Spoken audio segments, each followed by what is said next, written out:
행복하라는 시일입니다. 한 주간 평안하셨습니까? 저희 라지언 집사님의 기도를 들으면서 얼마 남지 않은 한 해를 또 생각하게 되었습니다. 시간이 참 빨리 지났다라는 생각이 들고, 또 한편으로는 같은 거를 보고 감사하실 수 있는 우리 집사님의 어떤 그 마음이 참 감사했습니다. 사실 어제 비가 올 때 전 너무 무서웠습니다. 운전하고 가는데 그 우박이 제가 살면서 경험했던 우박 중에 제일 컸던 것 같아요. 실제로 제가 본 경험. 정말 자동차가 막 다 뚫릴 것 같은 느낌이더라고요. 그래서 안 되겠다, 어디론가 피해야겠다 해가지고 이렇게 막 폭풍우를 뚫고 막 가다가 주유소 밑으로 가야겠다라고 딱 갔는데 이미 주유소에 차들이 다 몰려 있는 거예요. 다 그 우박을 피하느라고. 네, 여러분은 그때 집에 계셨습니까? 네, 정말. 그러셨군요. 네. 그날 저녁에 아이들이랑 예배를 드리는데 너희가 이런 위급한 상황, 어떤 재난의 순간이 올 땐 어떻게 하겠느냐? 무엇이 너희에게 정말 중요한 일이냐? 네, 아이들이 같이 그거를 경험해 보니까 이게 보통 일이 아니라는 걸 좀 경험했나 봐요. 이 사람의 힘으로 할 수 없는 일이 있구나. 네, 그러더니 그날 저녁은 아이들 정말 심각하게 예배를 심각하게 예배를 드렸던 기억이 있습니다. 그러나 우리가 무사하게 잘 오게 된 것 감사합니다. 오늘 하나 다치지 않으시고 같이 예배하게 된 것 정말 기쁘게 생각합니다. 지난 시간에 우리 야영장에서는 일용할 양식을 주옵시고 라는 제목으로 말씀을 나누었어요. 단순히 내가 먹고 살기 위해 하는 기도가 아니었더라. 그 기도가 하나님이 우리의 모든 필요를 채워주시는 분이구나라는 것을 고백하는 기도였습니다. 그래서 하늘나라의 원칙이 땅에 세워지는 기도. 너희는 먼저 그의 나라와 그의 일을 구하라. 그리하면 이 모든 것을 너에게 더해 주시리라 라고 하는 그 이해를 가지고 하는 기도. 그것이 일용할 양식을 우리에게 주옵시고 하는 기도였더라 라는 걸 우리가 좀 나눠봤습니다. 오늘은 이제 다시 좀 돌아와서 저희가 민수기 계속 좀 보려고 합니다. 오늘은 민수기 8장입니다. 제목은 하나님이 우리에게 주시는 선물. 여러분이 하나님께 받으신 최고의 선물은 무엇인가요? 무슨 선물을 받으셨습니까? 받으신 것 중에 가장 최고의 선물. 평안. 아멘. 다른 분들은 안 받으신 걸로 하고 저희가 이제 무엇을 받았나 좀 살펴봐야 될 것 같네요.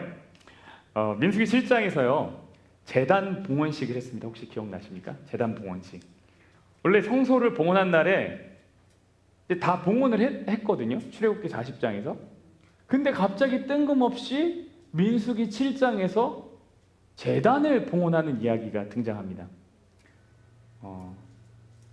이제 그날 있었던 아주 특별한 예식을 민수기 7장에서 따로 구별해서 특별하게 이제 설명했던 건데요.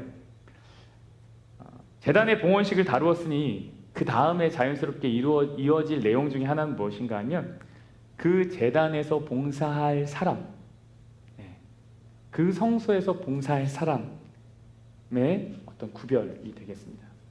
그래서 8장에 등장하는 건 레위인의 정결 예식, 레위인을 위한 정결 예식, 구별 예식이 되겠습니다. 사실 출애굽기에서요 저희가 그 제사장 위임식을 다루었습니다. 혹시 기억나십니까? 자꾸 기억나시냐고 물어보시면 마음이 불편하시죠? 기억이 괜찮습니다. 네네. 제사장 위임식을 다루었어요. 제사장 위임식을 하면서 했던 특별한 것 중에 하나가 뭐냐면 제물의 피를 오른쪽 귀에 뿌리에 바르고 오른쪽 엄지손가락에 바르고 오른쪽 엄지발가락에 바르죠. 그러면서 이 의미는 제사장들의 특별한 역할, 구별됨 중에 하나는 듣는 것 구별하고 행하는 것 구별하고 다니는 것 구별하는 것, 뭐 이런 내용들을 다루었습니다. 그래서 제사장 위임식을 그리고 임명식을 사실 출애굽기에서 다 했어요. 그런데 성소에서 봉사하는 사람들 중에 제사장의 위임식은 했지만, 그 사람들을 위한 정결 예식은 했지만, 성소에서 봉사하는 사람들 중에 안 한 그룹이 있죠. 그게 누구냐면 레위인이에요. 그러니까 제사장이 레위인이지만 레위인이 다 제사장은 아니잖아요. 그러니까 제사장을 위한 예식은 했어요. 정결 예식은 했는데 레위인을 위한 정결 예식은 아직 안 했단 말이죠. 그것이 이제 민수기 8장에 등장한다는 것입니다. 그래서 8장 6절에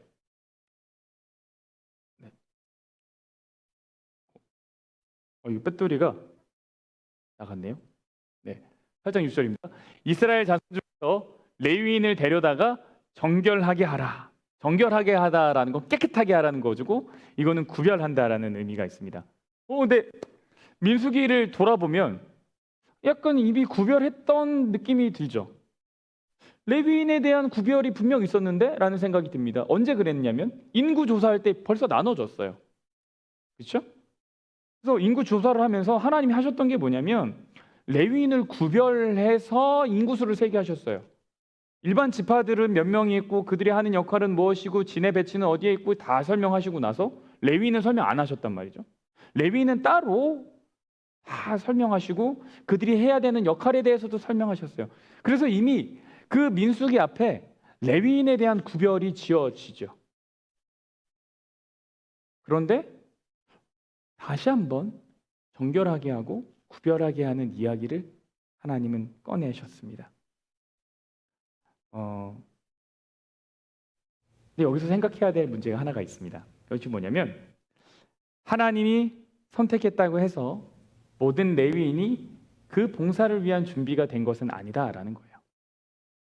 네. 하나님은 그렇게 하기로 선택하셔서 이미 다 구분을 하셨습니다. 자, 이제 너희는 레위인, 이스라엘 자손의 장자를 대표하는 레위인. 그래서 하나님이 그렇게 선택하셨어요. 이거는 레위 지파 사람들이 선택한 거 아니에요. 하나님이 선택하신 거죠. 그렇죠? 그런데 레위인들은 정말로 하나님을 위한 봉사를 하고 싶은가? 라는 걸 어떻게 확인할 수 있을까요? 8장에서 이 하나님의 부르심에 응답하는 레위인들의 이야기가 나오는 거예요. 이게 뭐냐면 이 정결 예식에 참여하는 것으로 레위인은 내가 하나님의 특별한 부르심에 응답합니다라는 걸 표현한 거죠. 여러분, 그래서 예식이라는 것은요, 단순히 보여주기 위한 행사가 아닙니다. 8장에서 우리가 알 수 있는 한 가지는, 여러분 예식 좋아하세요? 성만찬 예식. 우리 한 장로님께서는 빙글에 웃으셨습니다. 나는 별로 안 좋아한다. 나는 인지 모르겠지만. 근데 이 예식이라는 게 흥행을 위한 쇼가 아니라는 거예요. 어떤 보여줘가지고 거룩한 분위기를 쫙 만들어서 사람들로 하여금 마음에 감동을 주고, 물론 그런 기능이 있죠. 예식이 잘 준비된 예식은 사람으로 하여금 감동을 줍니다. 그러나 그것이 정말 본래 목적은 아닙니다. 예식이라는 것은 하나님의 부르심에 우리가 우리의 마음을 표현하는 방식인 거예요. 침례식을 거부하는 사람 중에 논리 중 하나가 뭐냐면 이거예요. 믿으면 된 거 아닙니까? 그죠? 침례 받으시면 어떨까요? 이렇게 얘기하면 왜 굳이 그거 왜 받습니까? 믿으면 된 거 아니에요? 그 예식이 왜 필요합니까? 이렇게 얘기를 하죠. 여러분, 침례를 받아야지 구원을 받습니까? 침례식을 해야지 구원 받는다라고 이야기하면 이건 율법주의죠, 그죠? 네. 그리고 한편으로는 교회 성장주의예요. 어떻게 해서든 우리 교회 명부에 사람 한 명 더 채워서 이렇게 실적을 위한 이야기처럼 들릴 수 있다는 거죠. 그래서 침례를 받아야만 구원 받습니까? 라는 질문에 우리는 그럼요 라고 말하지 않죠. 십자가상의 강도도 침례를 안 받았죠. 그런데 성경에는 분명히 그와 반대되는 이야기가 존재해요. 갈등은 거기서 오는 거예요. 사도행전에서 베드로의 말씀을 듣고 마음이 찔린 사람들이 베드로에게 이렇게 사람들이 있었어요. 우리 어떻게 해야죠? 그랬더니 베드로가 뭐라 그래요? 회개하여 각각 예수 그리스도의 이름으로 침례를 받으라고 얘기해요. 그럼 침례를 받아야죠. 회개하고 침례를 받아야죠. 그럼 사람들이 또 물어봐요? 회개하면 된 거 아닙니까? 이거 받아야지만 구원 받습니까? 근데 이 논리에 이제 사로잡히면 이제 헤어나오지 못하는 거예요. 근데 사도행전 16장 30절 32절 슬라이드를 좀 보겠습니다. 그들을 데리고 나가 이르되 선생님들이여 내가 어떻게 하여야 구원을 받으리일까? 이게 이제 사도 바울이 백부장 가족을 만났을 때 이야기입니다. 아니 그 감옥에 갇혔을 때 그 백부장 가족을 만났을 때 이야기예요. 근데 뭐라 그러냐면 이르되 주 예수를 믿으라. 그리하면 너와 내 집이 구원을 받으리라 하고 얘기를 했죠. 주의 말씀을 그 사람과 그 집에 있는 모든 사람에게 전하더라. 그 밤 그 시각에 간수가 그들을 데려다가 그 맞은 자리를 씻어주고 자기와 그 온 가족이 뭐예요? 침례를 받았어요. 어떻게 해야 구원을 받죠? 예수를 믿으십시오. 그 다음에 자연스럽게 이어지는 결과가 뭐예요? 내용이? 침례예요. 침례. 그러니까 구원과 침례는 떨어질 수는 없는 거예요. 침례를 받아야지 구원 받습니까? 아니요. 그건 아니에요. 그러나 구원과 침례는 떨어질 수는 없어요. 왜 그러냐면 이 예식이라는 게 하나님의 부르심에 대한 내가 응답하겠다는 표현이기 때문에 그렇습니다. 하나님이 나를 불러주셨어요. 구원하고자 부르셨어요. 내 백성 삼고자 부르셨어요. 그럼 나는 어떻게 하는 거냐면 거기에 아멘하고 응답하는 거죠. 그게 예식으로 표현된다는 거예요. 이와 마찬가지로 레위인을 하나님이 부르셨어요. 구별하셨어요. 거기서 끝나는 게 아니라는 거예요. 레위인이 어떻게 되냐면 그 부르심에 응답해야죠. 어떻게 응답합니까? 정결 예식에 참여하는 것으로 응답하는 거예요. 그래서 예식에 참여하는 겁니다. 정결 예식은 분명 하나님이 베풀어 주시는 겁니다. 내가 깨끗해지고 싶다 그래서 깨끗해지는 건 아니에요. 누구도 그렇게 할 수 없습니다. 내가 노력해서 깨끗해지는 건 아니에요. 하나님이 먼저 해주셔야 돼요. 불러주셔야 되고 하나님이 베풀어 주시는 그 예식이 있는 거죠. 근데 거기에 내가 참여하느냐 참여하지 않느냐 나의 선택이고 나의 마음의 표현이라는 것입니다. 요즘 심플한 거 좋아하죠? 저도 그렇습니다. 그리고 정말 확실하게 말씀드릴 수 있는 건 저는 형식보다 의미가 훨씬 중요하다고 생각합니다. 그러나 형식에는 의미가 담겨 있음을 또한 말씀드립니다. 우리는 예식의 의미를 확인하고 발견하고 그 의미를 더욱 견고하게 할 필요가 있어요. 그러니까 의미가 더 중요하기 때문에 형식을 없애는 것이 아니라 형식 안에 담겨 있는 의미가 뭐냐 이거를 발견하고 더 확인하고 견고하게 할 필요가 있는 거죠. 예배를 준비하며 기도하는 한 가지가 있는데 그것은 예배에 참여하는 모든 분들이 단순히 형식을 넘어서는 의미를 깨닫고 정말 그 의미가 우리 성도님들 개개인의 의미로 다가오기를 늘 바랍니다. 늘 바라고 있어요. 그래서 정말 그 뒤에서 등단하기 전에 하는 기도. 저는 그 순간마다 정말 은혜가 있어요. 마음에 떨림이 있고. 우리 집사님들이 헌금을 앞으로 다 봉헌하실 때 그 마음의 발걸음이 성소에서 봉사하는 레위인의 발걸음과 같은 그렇게 되길. 우리 앞에서 찬양하시는 집사님이 단순히 노래를 하는 것, 반주를 하는 것을 넘어서서 그 안에서의 예배자로서의 의미를 알고 한 예배자로서 서게 되기를 바라는 거죠. 이제 정결 예식에 이제 절차가 있습니다. 그렇게 해서 이제 정결 예식을 하는데 그 절차가 이와 같습니다. 첫 번째는 속죄에 물을 뿌리고요. 그 다음에는 뭐냐면 전신의 털을 밉니다. 그리고는 옷을 빨아요. 그리고 레위인에게 안수를 해줍니다. 그 레위인에게. 그리고 제물을 드립니다. 이게 정결 예식의 과정입니다. 여기서 말하는 속죄의 물이 있죠. 속죄의 물. 성경에서요. 여기에만 등장합니다. 여러분 보통 속죄라고 하면 뭘로 속죄를 하죠? 피로 하죠. 희생 제물로 해요. 속죄죄. 그런데 여기서는 뭘로 합니까? 물로 합니다. 물. 이 속죄의 물을 직역하면 사실 뭐냐면 죄의 물입니다. 죄의 물. 죄를 속하는 물 이런 뜻이에요. 이 물이요. 어떤 물일 것 같으십니까? 이 속죄의 물은 깨끗한 물, 1번 깨끗한 물, 2번 이거 100% 물은 아니다. 이렇게 질문하면 당연히 이렇게 헷갈려. 2번입니다.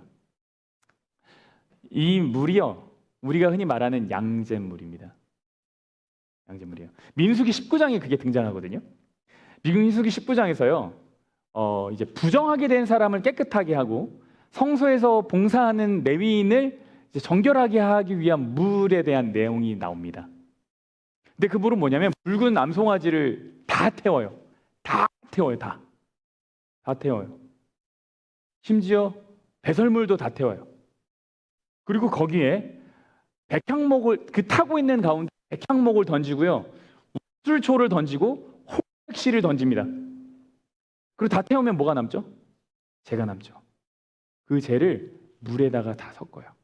이 물이 속죄의 물입니다. 속죄의 물. 깨끗하게 하는 물이에요. 제가 자료를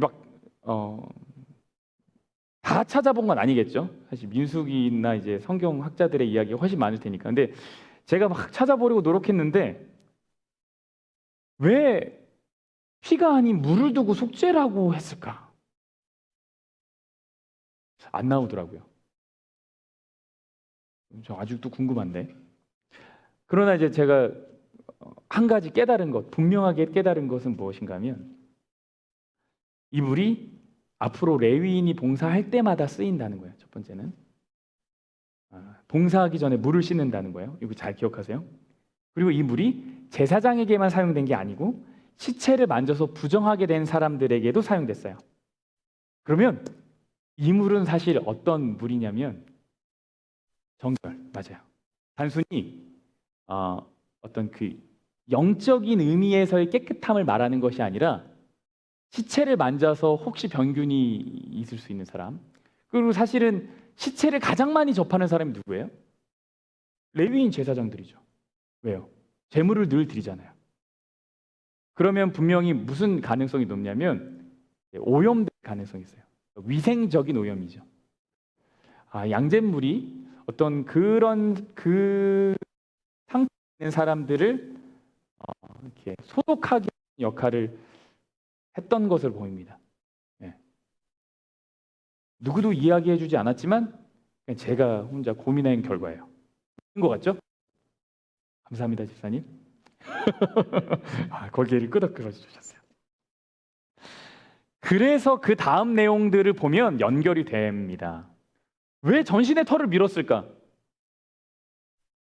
왜 털을 밀었을까? 왜 정결하게 되는데 털을 밀었을까? 아마도 오염이 될 수 있는 가능성을 최대한 줄이는 과정으로 보여져요. 왜 옷을 빨았을까? 왜 목욕을 했을까? 네.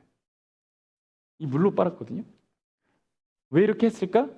생각해 보면 이건 역시 오염으로부터 이제 깨끗하게 되는 과정으로 보여집니다.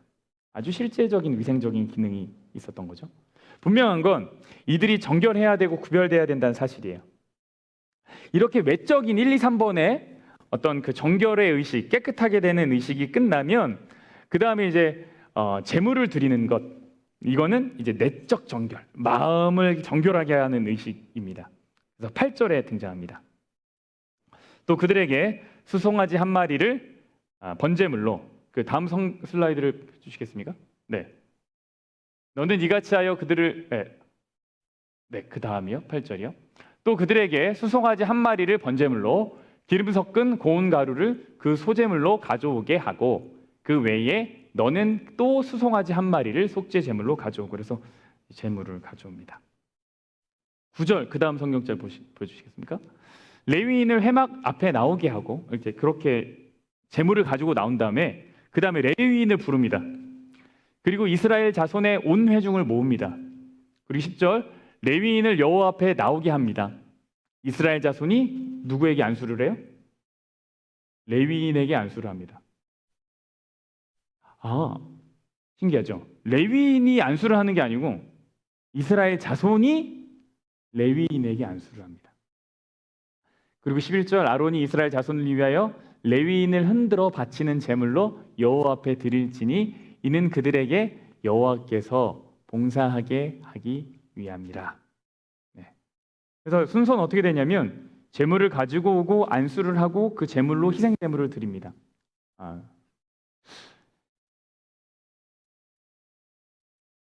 그게 14절 15절에 등장합니다. 너는 이같이 이스라엘 자손 중에서 레위인을 구별하라. 그리하면 그들이 내게 속할 것이라.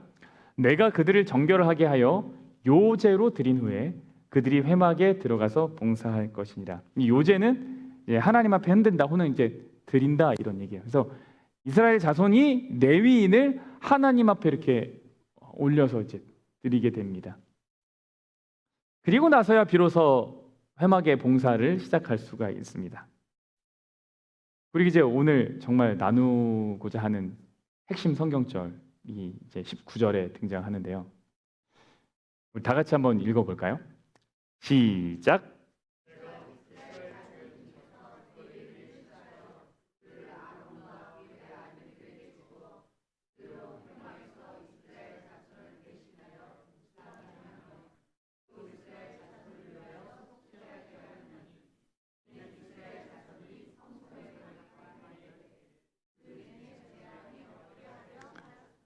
하나님이 레위인을 취하셨습니다. 그리고 성소에서 이스라엘 자손을 대신하여 봉사하게 하셨습니다. 그 이유에 대해서 뭐라고 이야기합니까? 이렇게 레위인을 선택해서 봉사하게 하신 이유가 뭐래요? 이는 이스라엘 자손이 성소에 가까이 할 때에 그들 중에 재앙이 없게 하려고 하고 말씀하십니다. 하나님의 빛이 강하시죠? 아주 화나시고 강하십니다. 화가 났다는 게 아니라 환하십니다. 환하십니다. 사람들은 죄의 모습으로 가득 찼습니다. 그래서 사람들은 하나님을 바로 만날 수가 없습니다. 민수기 1장 53절에서도 증거계 사면에 진을 쳐서 이스라엘 자손의 회중에게 진노가 임하지 않게 하라라고 말씀하셨습니다. 하나님은요, 우리가 죽을까 봐서 중보자를 선택하셔서 일을 하셔요. 레위 사람들이 그 사람들이에요. 하나님이 우리에게 주신 정말 소중한 선물이 하나가 있습니다. 그게 뭐냐면 중보자입니다. 중보자가 없으면 하나님을 만날 수가 없습니다. 하나님을 만날 수가 없어요. 결코 만날 수가 없어요. 그러므로 레위인은 하나님이 우리를 만나기 위해서 우리에게 주신 선물입니다. 이게 진짜 소중한 선물입니다. 그런데 우리가 여기서 생각해야 될 한 가지 문제가 있습니다.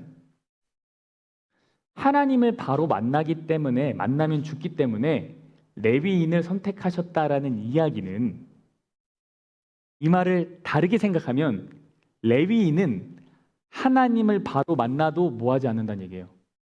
죽지 않는다는 얘기예요. 아시죠? 하나님을 바로 만나면 죽기 때문에 레위인을 선택했어요. 이 이야기는 레위인은 하나님을 바로 만나도 죽지 않는다는 얘기죠. 그 얘기는 하나님을 바로 만날 수 있는 특권을 누가 가졌다는 얘기예요? 레위인이 가졌다는 얘기예요. 여러분, 하나님을 위해서 봉사하는 모든 사람들, 하나님의 백성들을 위해서 봉사하는 모든 사람들이 가지는 특권이 한 가지가 있는데, 그게 뭐냐면 하나님을 보다 가까이에서 만난다는 겁니다. 그래서 레위인이 우리에게 있는 건 굉장히 큰 선물인데요. 실제로는 레위인이 가장 큰 선물을 받았습니다. 그렇죠? 중보자가 우리에게 있는 건 우리에게 너무 큰 선물입니다. 왜냐하면 그들을 통해서 우리가 하나님을 만날 수 있기 때문이에요. 그러나 실상 정말 큰 선물을 받은 사람이 있는데 그 사람은 바로 레위인이라는 거예요. 레위인은 하나님을 바로 만날 수 있기 때문이죠.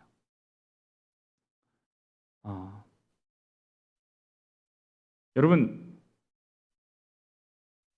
누구나 하나님을 동일한 관계에서 만나나요? 그 관계의 깊이가 모든 사람들이 동일합니까? 하나님이 늘 모두에게 똑같은 비를 베푸시고 똑같이 태양을 부어주시고 똑같이 돌보시는데, 그 똑같은 사랑을 우리에게 부어주시는데, 그러나 실상 하나님을 만나는 경험, 깊은 관계에 대한 경험은 다릅니다. 달라요. 하나님이 오늘 말씀 가운데 우리에게 자신을 특별하게 더 가까이서 만날 수 있는 방법을 알려주신 거죠. 그것이 뭐냐면 봉사자, 중보자로 서라는 거예요.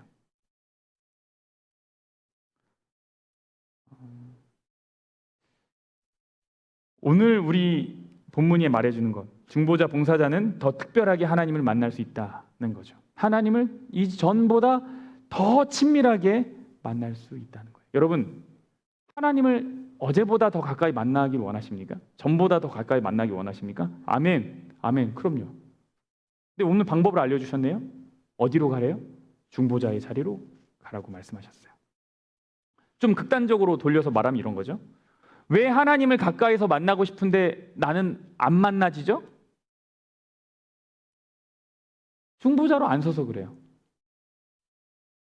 하나님을 가까이 만나고 싶은데 뭐 하지 않는 거냐면 희생하고 봉사하지는 않기 때문이에요.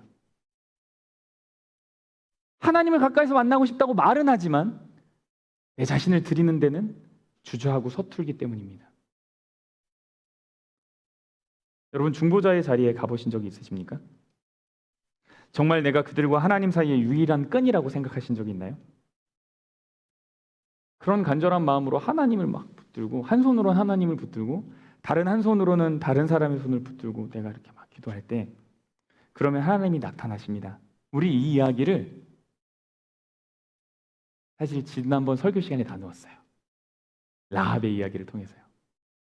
라합이 가족들을 사랑해서 붙들고 있을 때 모여라, 밥 먹자, 국수 먹자, 전 부쳐 먹자 라고 하면서 매일 아침 붉은 씨를 바깥으로 내놓을 때 전혀 필요 없는 정탐꾼들을 보내셔서 그녀의 가족들을 하나님이 구원하신 이야기를 우리가 봤어요. 하나님이 라합에게 나타나신 거죠. 성경의 모든 이야기는 이와 같이 진행이 됩니다. 중보자의 자리로 간 사람, 다른 사람을 위해서 기도하는 사람, 그 사람에게는 하나님이 나타나세요. 하나님을 만나는 축복을 누리게 된다는 것입니다. 여러분, 교회에서 주어진 직분이 그러한 특별한 선물을 받았음을 의미합니다. 여러분이 하시는 봉사, 타이틀이 없더라도 어디선가 하시는 모든 봉사, 여러분 사실 그 특권 안에 있는 거예요. 누군가를 위해서 무릎 꿇으려고 하는 그 순간마다 하나님이 여러분을 중보자로 선택하신 겁니다. 왜요? 기도는 내가 하고 싶어서 하는 것 아니라 기도의 영이 부어져서 하는 거예요. 성령 하나님이 우리로 하여금 선한 동기를 주시고 기도하게끔 하셨기 때문에 기도하는 거예요. 그 얘기는 뭐냐면 하나님이 나를 중보자로 선택하셨다는 이야기예요. 그래서 중보를 위해서 기도할 때 우리가 반드시 생각해야 할 것은 무엇인가 하면 나는 지금 하나님을 가까이서 만날 수 있는 특권을 누리게 되었구나라는 거예요. 제가 학생 전도사 시절입니다.